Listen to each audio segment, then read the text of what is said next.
예, 예루살렘 성벽이 공사가 잘 진행이 되고 양문에서 시작된 그 공사가 한 바퀴를 빙 둘러서 성이 연결이 되어지고 공사가 거의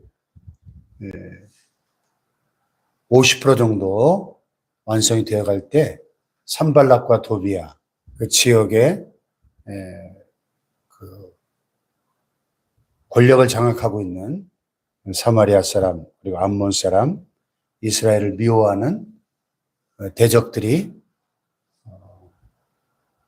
예루살렘 성벽 재건 사업을 방해하기 위해서 주변에 이방 족속들과 손을 잡고 유다 백성들을 공격하고 성벽 공사를 중단시키기 위해서 도모한다는 이야기가 들려올 때 느헤미야는 하나님 앞에 그들의 그 악한 도모가 무효로 무산되도록 기도하면서 또 자신들이 할 수 있는 최선의 대비책을 강구하죠. 그래서 오늘 본문에도 보면은 16절에 보면 그때로부터 내 수하 사람들의 절반은 일하고 절반은 갑옷을 입고 창과 방패와 활을 가졌다 그랬어요. 네. 언제 그 대적들이 쳐들어올지 모르니까 절반은 무기를 들고 방비를 하고 나머지 절반은 성벽 공사를 위해서 땀 흘려 일을 하는 거죠. 그래서 성을 건축하는 자와 집을 나르는 자도 다 각각 한 손으로 일을 하고 한 손으로는 병기를 칼이나 창을 잡고 일을 했다는 겁니다. 건축하는 자는 각각 허리에 칼을 차고 건축하며 나팔 부는 자는 내 곁에 섰다. 그랬습니다. 예. 느헤미야는 하나님의 도우심을 구하면서 기도하면서 사람이 해야 될 일들은 철저하게 최선을 다해서 하는 것이죠. 여러분, 우리가 기도하며 하나님을 의지하기 때문에 아무것도 안 하고 손을 놓고 있는 것이 아니라 하나님을 의지하기 때문에 우리가 할 수 있는 최선의 일을 하는 것이 믿음입니다. 할렐루야. 그래서 유다 백성들의 절반은 공사에 투입을 해서 일을 하게 하고 절반은 백성들의 안전을 위해서 칼과 창과 활을 차고 적들의 공격에 대비를 하는 거죠. 그리고 이 성 전체를 지금 재건하는 큰 공사니까 이 지역이 넓으니까 이 공사는 크고 넓음으로 우리가 성에서 떨어져 거리가 머니까 뭐 요즘처럼 뭐 휴대폰이 있으면 좋겠지만 서로 이게 연락이 쉽지 않잖아요. 그래서 어디서든지 나팔 소리를 듣거든 아 전쟁이 났구나 적들이 쳐들어왔구나 생각하고 그리로 모여서 우리에게로 나오라. 나팔 그 양의 뿔을 잘라서 만든 쇼페르라 그러죠. 뚜 하고 부는 그 전쟁이 나면 부는 나팔이 있고요. 회중을 소집해서 하나님께 예배하기 위해서 회중을 소집할 때도 나팔을 불었고요. 해마다 유대력 우리로 말하면 7월 1일 날이 유대력으로 1월 1일 새해거든요. 나팔절이라고 그러죠. 새해가 되면 새해를 알리는 또 나팔을 불었는데요. 여기서 나팔 소리는 전쟁을 알리는 나팔 소리죠. 전쟁을 대비하게 만드는. 그래서 나팔 소리를 듣거든 그리로 모여서 우리에게로 나오라. 우리 하나님이 우리를 위하여 싸우시리라. 아멘. 이게 중요한 거죠. 우리 하나님이 우리를 위하여 싸우시리라. 이스라엘의 전쟁은 하나님의 전쟁이에요. 그래서 언제든지 하나님이 이스라엘을 위해서 싸우시면 그 전쟁은 백전백승입니다. 그래서 이 나팔 소리를 듣고 하나님을 의지하면서 모여든 이스라엘을 위해서 하나님이 싸워주실 때 그 어떤 대적의 공격에도 이스라엘은 항상 승리할 수 있었던 것입니다. 그래서 이 느헤미야의 리더십, 철저하게 하나님 한 분만을 의지하는 믿음의 리더십이죠. 믿음의 리더십. 하나님의 일은 믿음으로 하는 것이죠. 하나님을 믿고 의지하면서 하나님의 도우심을 의지하면서 일을 할 때 하나님이 우리를 위해 일하시고 우리 하나님이 우리를 위하여 싸우시리라. 대적들의 공격 앞에서도 하나님이 우리를 위하여 싸워주시고 승리하게 하실 줄로 믿습니다. 할렐루야.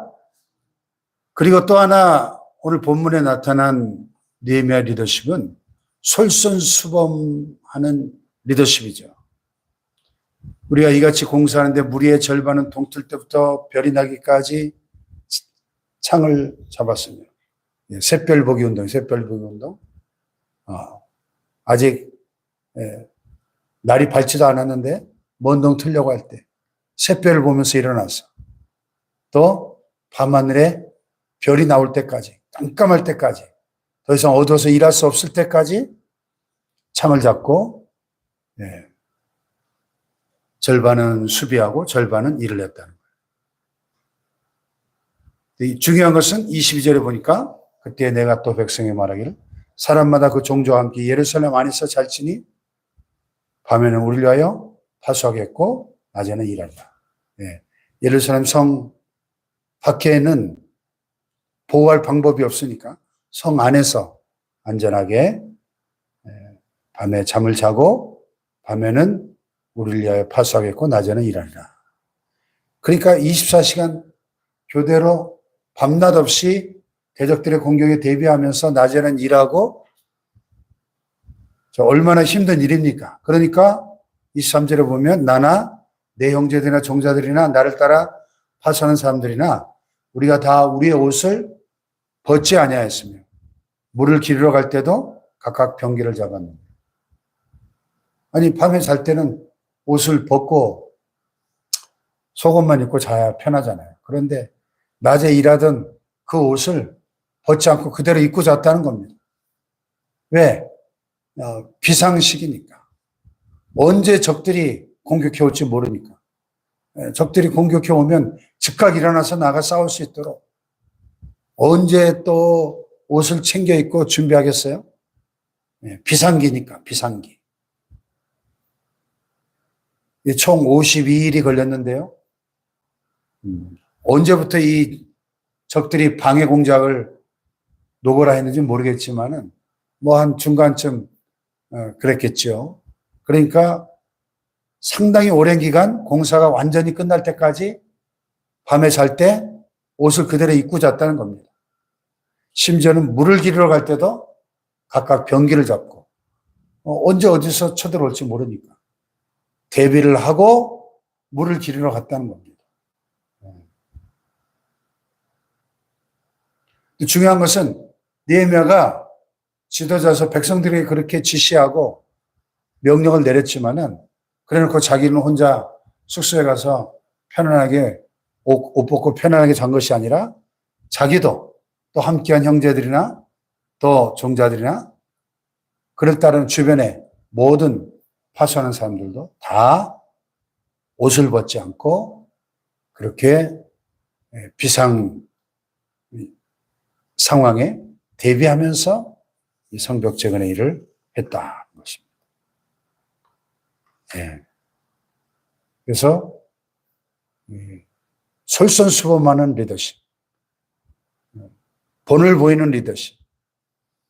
오늘 우리가 영적 리더십의 여러 가지 요소들 가운데 참 중요한 리더십이죠. 오늘 말씀의 제목이 지시하는 일에 솔선수범하는 지도자. 솔선수범. 먼저 지도자가 솔선수범할 때 추종자들이 따라올 수 있는 것이죠. 그래서 예루살렘 성벽 재건을 위해서 느헤미야를 비롯한 모든 유다 백성들이 한 마음과 한 뜻으로 서로 협력하면서 24시간을 잠들지 않고 깨어서, 물론 이제 교대로 했겠지만 대비하는 거죠. 우리의 영적 삶에도, 우리 신앙생활에도 이렇게 24시간 깨어있는 이러한 자세가 참 중요한 것이죠. 예. 시험에 들지 않도록 깨어있어 기도하라. 예수님이 겟세마네 동산에 기도하라 가셨을 때 제자들에게 말씀하셨고, 마지막 때에 종말의 징조를 말씀하시면서 사람의 미혹을 받지 않도록 주의하라 그랬어요. 사탄은 오늘도 우리 성도들의 삶을 무너뜨릴 때 유혹과 미혹이라고 하는 무기를 사용합니다. 유혹은 우리의 욕심을 충동해가지고 욕심에 이끌려 범죄하게 만드는 것이 유혹이고, 미혹은 진리를 왜곡시켜가지고 우리로 하여금 잘못된 사실을 진리로 믿게 만드는 게 미혹이죠. 유혹과 미혹, 이 사탄의 이 전략 앞에 우리가 넘어지지 않도록, 또 그 미혹에 속지 않도록 우리는 항상 주의하고 깨어있어 근신하라, 깨어라, 경성하는 신앙이 되어야 될 줄로 믿습니다. 그렇지 않으면 우리는 어제까지 우리가 신앙생활 잘 해왔어도 오늘 깨어있지 못하면 언제든 우리는 넘어질 수 있는 가능성을 지닌 연약한 존재들임을 잊지 말아야 됩니다. 사탄은 우리보다 훨씬 지혜롭고 강합니다. 우리가 그러므로 깨어 있어야 되는 거죠. 우리가 깨어 느헤미야처럼 하나님을 의지할 때 하나님이 우리를 위해 싸우시고 우리에게 승리를 주시고 우리에게 주신 과업을 완수할 수 있도록 도와주실 줄로 믿습니다. 할렐루야. 느헤미야가 이런 최선을 다하는 리더십, 솔선수범하는 리더십, 또 깨어 대비하는 이런 리더십을 발휘하여 성벽 재건의 이 어려운 과업을 완성해 나가는 모습 속에서 우리는 느헤미야를 본받고 이 시대에도 우리를 통해서 무너진 성벽을 중수하고 재건해야 될 사명이 저와 여러분에게 있는데, 이 시대에 예루살렘 성벽 재건의 사명을 감당하는 저와 여러분 되시기를 축복합니다. 기도하십시다. 말씀 붙잡고